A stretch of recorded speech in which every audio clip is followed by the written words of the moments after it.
प्रश्न था कि जीवन में अशांति बहुत है, चिंताएं बहुत हैं, कल्याण का मार्ग क्या है। तो बताया गया था कि क्षणिक शांति तो प्रत्येक व्यक्ति को प्राप्त हो जाती है, लेकिन ऐसी प्रगाढ़ शांति की व्यक्ति को सदैव आवश्यकता पड़ती है, जिससे हमारे अंदर की उद्विग्नताएं मिटें। और इसके लिए कहा गया था कि प्रभु की शरण ग्रहण करें, सरलता को अपनाएं, दिखावे से बचना शुरू करें, नकली जिंदगी को छोड़कर प्रकृति के साथ संबंध जोड़ें। और इस तरह से चलते चलते ये भी समझें कि परमात्मा की इस दुनिया में लगातार परिवर्तन हो रहे हैं। अगर आज आपके पास बहुत बड़ी सत्ता, संपत्ति, सत्कार, सुविधा, सुख भोग के साधन हैं, तो ये सदा टिके रहेंगे ऐसा नहीं कहा जा सकता। ऊपर वाला नीचे आ जाता है, नीचे वाला ऊपर चला जाता है, ये चक्र चल रहा संसार का। इसलिए गीता ये कहती है, भ्रामयन यंत्र रूढ़ानि माया। भगवान अपनी माया से सबको यंत्र पर जैसे बैठा हुआ कोई हो और वो घूम रहा हो चक्र, भाग्य का चक्र भी ऐसे ही चल रहा है और जिंदगी का चक्र भी ऐसे ही चल रहा है। तो पूछा गया कि फिर करें क्या, तो आज उसी को भगवान दर्शा रहे हैं। मन मन भव मद भक्तो मद याजी, मां नमस्कुरु मामेव एष्यसि सत्यम ते प्रतिजाने प्रियोसि मे। अपना मन मुझ में, मतलब भगवान में स्थिर करो। ये स्थिर हो रहा है दुनिया में। जहां भी थोड़ा सा लालच दिखाई देता है, मतलब दिखाई देता है, तुम वहीं अपना मन स्थिर करके वहीं की परिक्रमा कर रहे हो। श्री कृष्ण कहते हैं, मद भक्तो, मद भक्त मेरे भक्त हो जाओ। अभी तक तुम काम के, क्रोध के, लोभ के, मोह के, अहंकार के, मद मत्सर के भक्त बनकर कभी क्रोध नचा रहा है, कभी काम नचा रहा है, कभी लोभ नचा रहा है। सूरदास ने भजन गाया था, अब मैं नाचो बहुत गोपाल। काम क्रोध का पहर चोलना, गल विषयन की माल। हे गोविंद, मैं बहुत नाचा हूं इस दुनिया में। काम क्रोध की माला पहन लिए, काम क्रोध का पहर चोलना, चोला पहना हुआ, काम क्रोध का गल विषयन की माल, और विषयों की माला पहनकर ये सारी चीजें मुझे नचा रही हैं। क्रोध नचाता है, लोभ नचाता है, विषय वासना से लेकर के बैर भी नचाता है। जिसके पास के प्रति हमारा बैर है, उसके प्रति भी हमारा ध्यान हर समय लगा रहता है। बदला लेना है, चोट पहुंचानी, कैसे कर दें, क्या करें। तो चारों तरफ हम भक्त बने हुए हैं संसार के, और संसार नचा रहा है। आगे फिर कहते हैं, मद याजी, मेरे लिए ही यज्ञ करो, तुम्हारे कर्म मेरे लिए हों। माम नमस्कुरु, तुम्हारा प्रेम, तुम्हारी श्रद्धा, तुम्हारा आदर मेरे लिए हो। झुको अपने परमात्मा के लिए। जैसे जैसे तुम अपने अहंकार को गलाकर अपने मन को मुझ में स्थिर कर लोगे, माम एव एष्यसि, फिर तुम मुझे पाओगे। भगवान की शरण जैसे जैसे व्यक्ति के जीवन में आने लग जाती है, शांति और चैन आना शुरू होता है। आगे फिर कहा, सर्वधर्मान परित्यज्य मामेकं शरणं व्रज अहं त्वा सर्वपापेभ्यो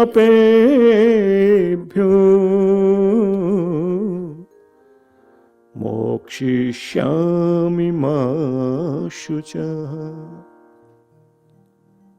सब धर्मों का परित्याग करो, कर्तव्य कर्म और सारी चीजों, सारे दायित्वों से ध्यान हटाकर माम एकम शरणम व्रज, शरण लो भगवान की।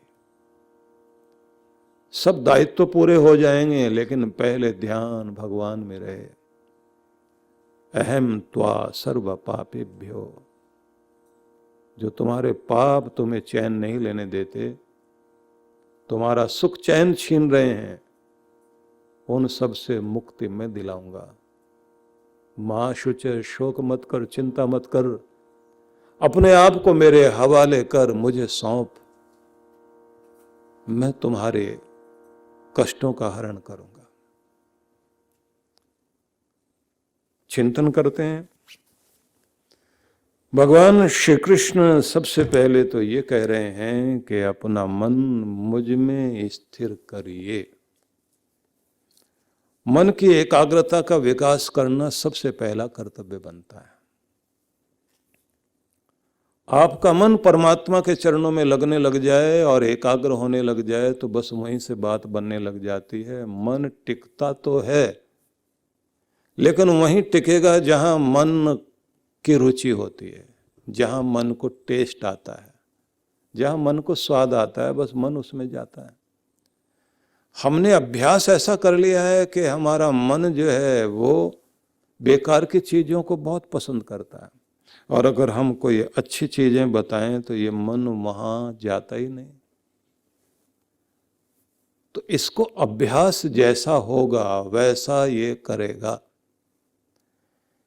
इसलिए वो प्रैक्टिस कराइए कि हम अपने मन को वहां टिका सकें जहां टिकाने से उसका भला होने वाला है।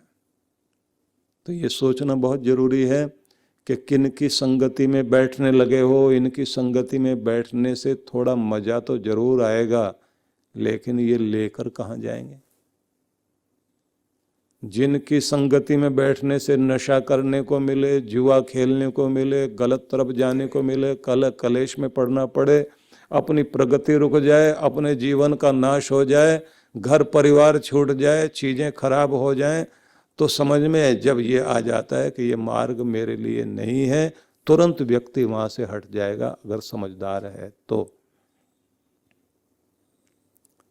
पहले वहां का अभ्यास करो जहां जाना है, जो आपके लिए उचित है। और जहां जाने से आपका भला नहीं होने वाला है, बुरा ही बुरा होगा, तो ये ध्यान रख लीजिए, वहां से मन को हटाना और वहां जाना ही नहीं, और उसी में मन को एकाग्र करो जो हमारे लिए उचित है।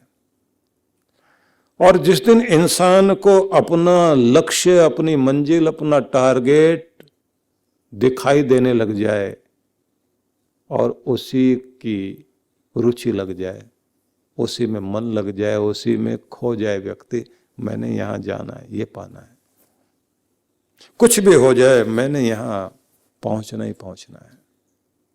तो ये ध्यान रख लीजिए, शुरू में आपकी परीक्षा ली जाएगी। भगवान परीक्षा लेते हैं, तुम इतनी ऊंचाई पर जाना चाहते हो, उसके काबिल हो भी या नहीं हो। तुम्हारी हिम्मत है, तुम्हारा संकल्प मजबूत है, तुम्हारे अंदर लगन है, तुम्हारे अंदर वो आग है कि जो किसी के बुझाने से बुझेगी नहीं। तुम अगर सच में मजबूत हो तो तुम्हारी परीक्षा होगी, परीक्षा ली जाएगी। तो जैसे जैसे परीक्षा में आप खरे उतरेंगे तो भगवान फिर मदद करना शुरू करते हैं, और जब मदद करते हैं तो फिर तो कमाल होता है। 2 कदम आपने बढ़ाए और 4 कदम बढ़ाने की ताकत भगवान देते हैं। परिणाम कमाल करोगे दुनिया में आप। शुरुआत में तो आपको कठिनाइयां आएंगी ही आएंगी। संत एकनाथ इतने बड़े संत थे, भगवान की भक्ति में बैठे हुए, और उनका ध्यान बहुत अच्छा लगता था। गोदावरी के तट पर बैठे बैठे साधना करते करते उन्होंने ईश्वर के दर्शन किए, कृपा पाई, और जब ये महसूस होने लगा कि बात बनने लगी है, तो एक दिन मन में आया कि अब मैं अपने पितरों के उद्धार के लिए तर्पण का समय आ गया है, पितरों का तर्पण करता हूं। तो कुछ ज्ञानी ध्यानी लोगों को बुलाऊं, भोजन कराऊं।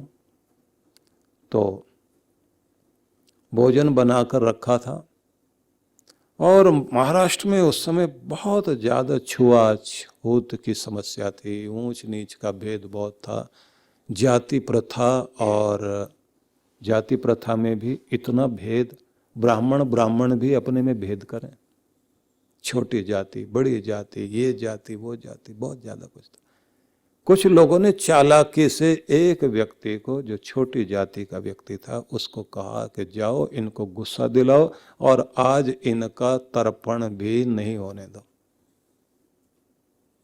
जो भोजन बनाया हुआ था उसमें जाके वो साफ सफाई करने वाला व्यक्ति था, गया और उसमें लात वात मार के फेंक दिया। अब ये इतने शांत व्यक्ति थे, इन्होंने उसकी तरफ देखा और अपना भोजन जो है वो पशुओं को खिला करके, और उसके बाद अपने बर्तन दोबारा साफ किए, फिर भोजन बनाना शुरू किया। जैसे भोजन बनने लगा तो उसी समय वो आया, और आकर के जैसे ये ध्यान करने लगे पितरों का, उसी समय आया और उनके कंधे पे सवार होकर के उनको हिलाने लगा, और छेड़कर दूर जाके खड़ा हो गया।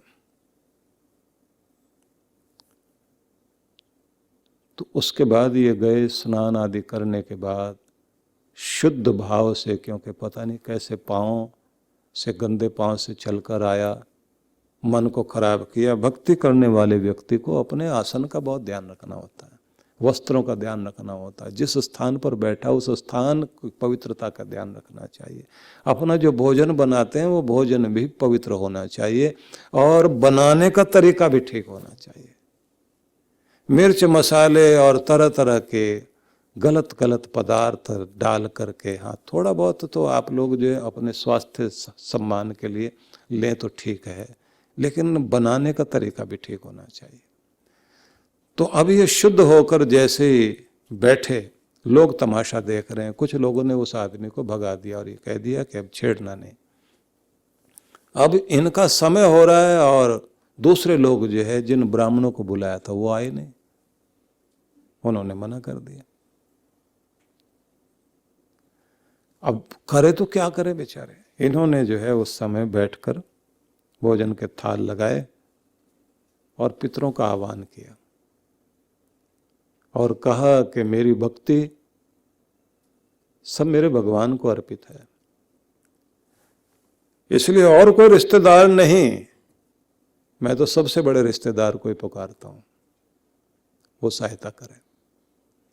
और कहते हैं उनका भोजन उनके पितरों ने ग्रहण किया, और ग्रहण करने के साथ उन्हें आशीष दिया, और ये कहा बड़ी बात है, कुल को तारा तुमने, तुम्हारे अंदर शांति है, स्थिरता है। एकाग्रता भंग करने के लिए लोग आए, लेकिन तुम्हारी एकाग्रता अपने प्रभु के चरणों में थी, न मलाल था न निराशा, और दुनिया की तरफ नहीं देखा, देखा तो दुनिया के मालिक की तरफ। सच बात तो यह है कि जिनकी एकाग्रता भगवान में है, उन लोगों के साथ तो परमात्मा हमेशा मदद करते हैं। इसलिए गीता में जब ये कहते हैं योगक्षेमम वाहम्यम, मैं जिम्मेदारी लेता हूं तुम्हारे, जो तुम्हें मिलना चाहिए, जिस चीज का लाभ तुम्हें होना चाहिए वो मैं दूंगा, और जिस चीज से तुम्हारी रक्षा होनी चाहिए, रक्षा का भी दायित्व मेरा है, बस तुम मेरे तो हो। और मेरे होने का मतलब संपूर्णता से मन तुम्हारा मुझ में लग जाए, तुम्हारी भाव भावना मेरी हो जाए, तुम्हारे कर्म जो हैं यज्ञ बन जाएं, और वो यज्ञ भी बदला कुछ नहीं चाहो, भगवान से भगवान को मांगो और तुम्हारा नमन झुकना भगवान की तरफ हो पूर्णता से। तो सबसे पहले तो क्या करना चाहिए?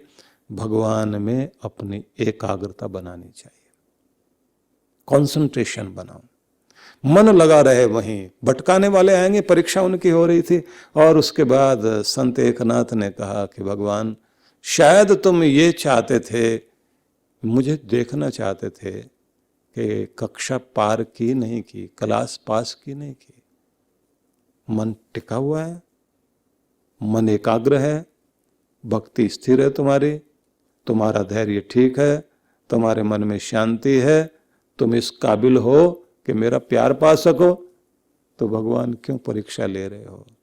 मेरे से तो कराने वाले भी आप ही हो, फिर भी अगर परीक्षा लेना ही चाहते हो लो, लेकिन वो शक्ति भी दो कि मैं तुम्हारे चरणों में लगा रहा हूं।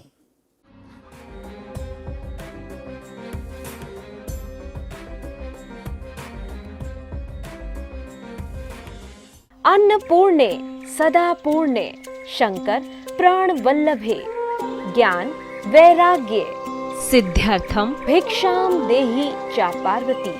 अर्थात हे अन्नपूर्णे, आप सदा पूर्ण हैं, भगवान शंकर की प्राण वल्लभा हैं। हे माँ पार्वती अन्नपूर्णा, आप मुझे भिक्षा दे जिससे हमारे ज्ञान वैराग्य की शुद्धि हो जाए।